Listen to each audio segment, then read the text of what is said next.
در گوشه و کنار الان بعض انسانهای بدبخت غافل الان به خیاط ها لباس میدن. چرا لباس میدی؟ واسه سال نو، روز نوروز.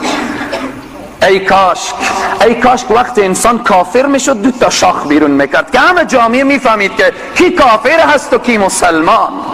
انسان فکر میکنه که وقت کافر بشه یا به بوی میآیه، کاش که انسان به بوی میآمد. پس بنان از این اعمال کفریه و شرکیه باید خودداری کنه مسلمان. گفتیم که یهود و نصارا ایدی داره، جشن کریسمس. مجوس و زردشت ایدی داره، نوروز. مسلمان ایدی داره، عید فطر و عید اضحی. بس تمام. شریعت مقدس اسلام میگه ولئن اتبعت اهواهم، اگر پیروی کنی از خواهشات مجوسیت، از خواهشات یهودیت، از هوسهای بالاخره نصرانیت، من بعد ما جاءک من العلم، بعد از این که علم برای تو آمد، اگر دانستی و دنبال خرافات رفتی، اینجا بدان که اینک اذا لمن الظالمین، هر آینه تو از جمله ظالمین هستی، از جمله کسانی هستی که بر خود ظلم و ستم کرده اید.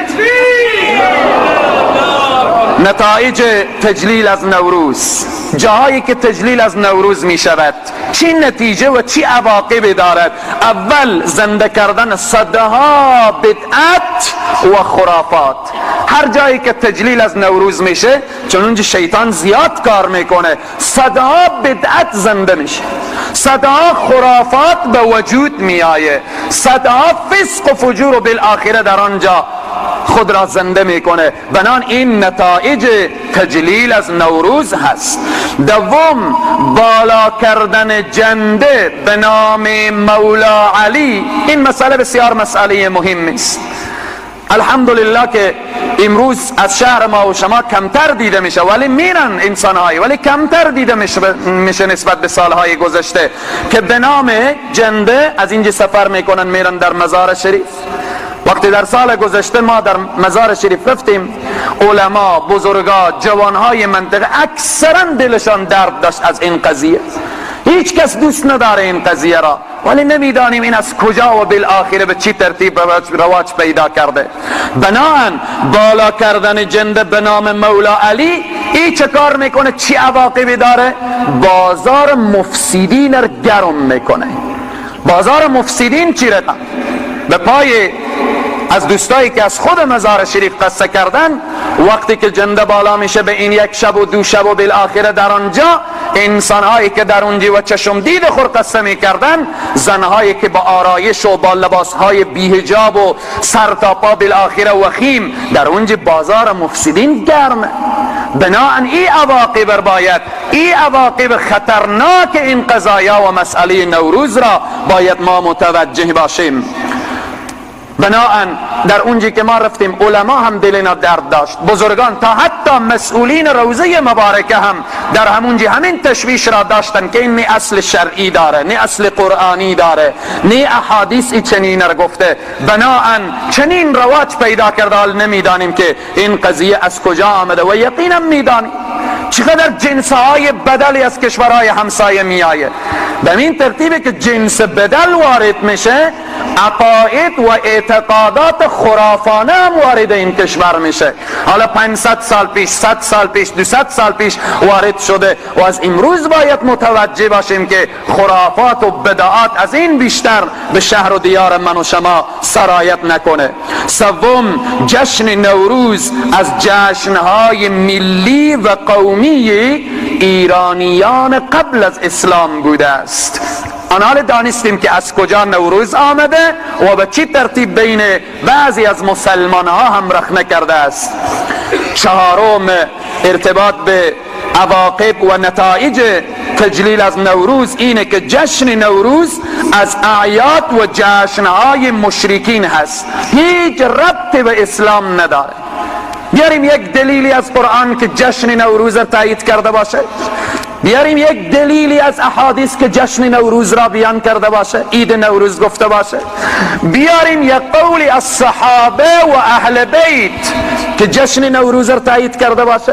یک قول از امام ابو حنیفه رحمت الله علیه بیاریم که جشن نوروز و عید نوروز را تایید کرده باشه. یک قول از امام جعفر صادق بیاریم که امام جعفر صادق گفته باشه عید نوروز. یک قولی از 12 امام بیاریم که 12 امام گفته باشن که نوروز و عید نوروز و جشن نوروز. پس وقتی خدا نگفت، صحابه نگفت، اهل بیت نگفت، 12 امام نگفت، امام جعفر صادق نگفت، ای از کجا آمده؟ از اون مجوسیت و زردشتی ها وارد جامعه اسلامی شده است. پس بناهن من و شما باید که از لابلای قرآن و احادیث گوهربار نبی اکرم صلی الله علیه و سلم باید عبادات خود را و مسائل دین خود را باید متوجه بشیم. پنجم، بعضی میگن که این یک عنعنه ملی هست و یا تاریخی هست. باید متوجه باشیم که این روز نوروز به مردم افغانستان قابل افتخار نبوده و هیچ سند تاریخی هم نداره، اصلا ارتباط به افغانستان نداره. گفتیم که مسئله نوروز مسئله ملی و قومی ایرانیان قبل از اسلام بوده، سرایت کرده، این به افغانستان ارتباط نداره. بناهن باید متوجه باشیم. وقت ما تمام شد. اشاره مختصر ارتباط به این که کسانی میرن به نیت زیارت در مزار شریف، باید که یک نکته اشاره کنیم. اولا موجود بودن حضرت علی کرم الله وجهه در مزار شریف سند مستحکم و محکمی ندارد که حضرت علی کرم الله وجهه در مزار شریف باشند. بخاطر چی؟ اگر در مزار شریف حضرت علی قرار دارند پس در نجف کیست؟ در نجف عراق، در اونجی. اگر در نجفن در افغانستان کینه و اگر در افغانستانن در نجف کینه. بناهن یک قبعه یا یک مرجع یا یک خانه به نام حضرت علی کرم الله وجهه در مزار شریف ساخته شده. حالا روضه حضرت علی کرم الله، روضه چی معنا؟ روضه به معنای باغ و گلستان. کار خوبیه اگر یک کتابخانه اینجا ایجاد کنیم بگذاریم به نام روضه حضرت علی، اگر بالاخره مسجد بگذاریم به نام مسجد روضه حضرت علی، کتابخانه به نام حضرت علی کرم الله وجهه. همه ما و شما افتخار میکنیم در هر جایی که نام حضرت علی کرم الله وجهه هست، ما در اون مکان در اون منطقه احترام خاص داریم، ولی باید بفهمیم که در اونجا حضرت علی کرم الله وجهه. ما په هر قدر جستجو کردم از علما، بزرگا، مؤرخین قوی تا حتی پرسان کردیم، سند قوی به دست نماده که حضرت علی کرم الله وجهه در بالاخره مزار شریف باشند. ها قصص و تاریخ می نویسه که در زمان سلطان حسین بایقرا بالاخره کسی خواب دید و به همین ترتیب که در اونجیان. و همچنین جامی صاحبم یک شعر میگن که گوین که علی در نجف است، در بلخ بیا ببین چی بیت و شرف است. من و شما مسائل دین خود از خواب نمیگیریم، هر کس خوابی ببینه و ما بالاخره به همین ترتیب ما به حرف عرض کنیم. دین ما اول از کتاب الله، سنت رسول الله، اجماع و قیاس که با قول قرآن و حدیث و اجماع مطابقت داشته باشد. بنان خواب برای ما چیز دلیل نمیشه. پس در این قسمت در مزار شریف اگر حضرت علی وجود دارن والله اعلم، بناهن در اونجی به نام حضرت علی جنده که بالا میشه خلاف شر، خلاف دستورات اسلام، خلاف مقررات اسلامی. هر انسانی که در اونجی شرکت میکنه به نیت ازی شرکت کنه، یکی تبرک در اونجی کر شفا پیدا میکنه، ابرس شفا پیدا میکنه، او بالاخره مشکل گشا و حاجت روای او انسان مسلمان رفته و کافر و مشرک برگشته. الله سبحانه و تعالی می فرمایه که ان الله لا یغفر ان یشرک به و یغفر ما دون ذلك لمن یشاء. هر کس را الله گفتم می بخشم، هر گناهی که کرده باشه امید بخشش هست، ولی گفتم مشرک نمی بخشم.